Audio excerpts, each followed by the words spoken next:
So, have you ever been there? You set this huge goal, you're super motivated, and then poof, it just fizzles out? Well, what if I told you the problem isn't you? It's not about your willpower. It's about your entire approach. Today, we're going to tear down and rebuild everything you thought you knew about habits, using the game-changing ideas from James Clear's Atomic Habits. All right, let's just start with what might be the single most liberating idea in this entire book. Ready? If you've ever failed to build a new habit, you are not the problem. Your system is.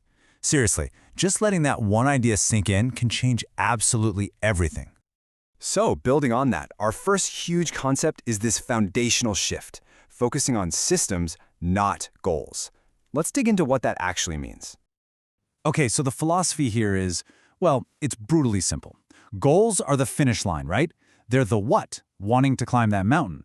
But the system, that's the how. It's the process, the path you build to actually get there step by step. You know, winners and losers, they often have the exact same goals. The real difference maker, it's the system. Because here's the kicker. You don't rise to the level of your goals, you fall to the level of your systems. But, a good system needs a powerful why behind it. And that brings us to our second big idea. And honestly, this might be the most important one in the whole book, the identity shift. This is all about moving from just doing things to truly being someone new. I mean, we almost always start here, don't we? We zero in on the outcome. I want to lose 20 pounds, or I'm going to finish writing that novel.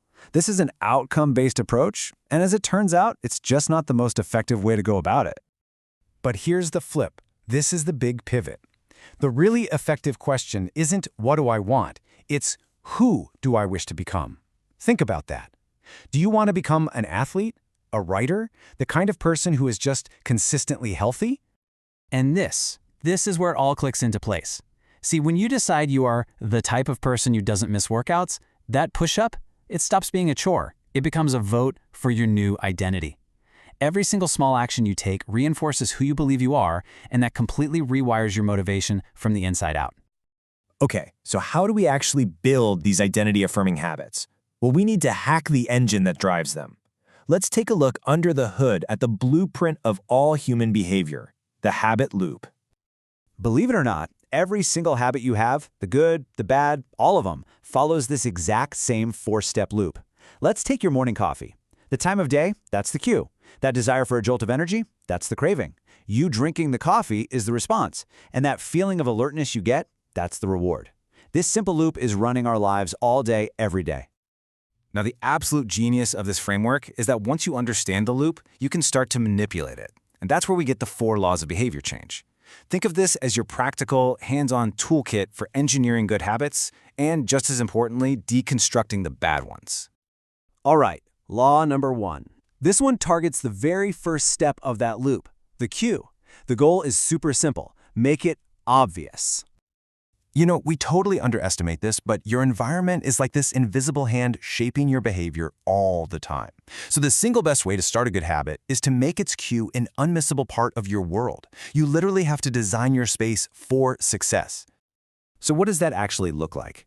Well, you want to play guitar more? Stop hiding it in the closet. Put it on a stand right in the middle of your living room. And here's a brilliant tactic called habit stacking. You link a new habit to one you already do. So something like, after I pour my morning coffee, I will meditate for 1 minute. The whole point is to make the cue so ridiculously obvious you can't possibly ignore it. Okay, moving on to the second law. This one is all about hacking the craving. The goal? Make it attractive. Look, we are fundamentally driven by the anticipation of a reward. It's that little dopamine hit before the action that really matters. So, to build a habit that sticks, you have to engineer that desire and make the habit feel, well, irresistible. A fantastic tactic for this is something called temptation bundling. You just pair something you want to do with something you need to do. For example, you only let yourself watch your favorite Netflix show while you're on the exercise bike. Or, hey, join a book club where reading is the social norm. Never underestimate social influence. It's a superpower for building habits. All right, let's move on to the third law, which zooms in on the response itself. This one's called make it easy. It's this simple. Friction is the enemy of action. Every single extra step between you and a good habit dramatically decreases the odds you'll actually do it. The secret is to be ruthless about eliminating that friction. And here's an absolute game changer, the 2-minute rule. Any new habit you start must take less than 2 minutes. So read more becomes read 1 page. Run 3 miles becomes put on my running shoes. See? The goal isn't to finish the huge task, it's just to start. Prepare in advance. Lay out your gym clothes the night before. You want to make it so easy to start that you can't possibly say no. And that brings us to the fourth and final law, which closes the loop by focusing on the reward. You guessed it, make it satisfying. Honestly, this might be the most important law of them all, because this is where most of us fall off the wagon. Our brains are hardwired for instant gratification. The long-term benefit of going to the gym just can't compete with the immediate comfort of the couch. So to make a habit actually stick, you have to give yourself an immediate win. So how do you do that? Well, use a habit tracker. That little hit of satisfaction you get from checking off a box, that's a powerful, immediate reward for your brain. Or you can create a habit contract with a friend. The social cost of breaking your promise makes slacking off immediately unsatisfying. And what's so powerful about this whole framework is that it works perfectly in reverse. If you want to break a bad habit, you just invert the laws. Make it invisible, make it unattractive, make it difficult, and make it unsatisfying. You're basically re-engineering your entire world to make those bad habits nearly impossible to do. So when you put it all together, that focus on systems, that critical shift in identity, and these 4 practical laws, you get to the ultimate takeaway. And this is about so much more than just habits. It's about becoming the architect of your own destiny. And this brings us right back to the beginning, to the single most powerful idea in the whole book. Your tiny, daily habits, they're not just things you do. They are the compound interest of self-improvement. Every little action is a vote for the type of person you want to become.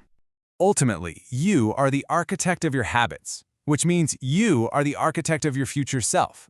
So stop waiting for motivation to strike and start designing your systems. The only question left is, who will you decide to be?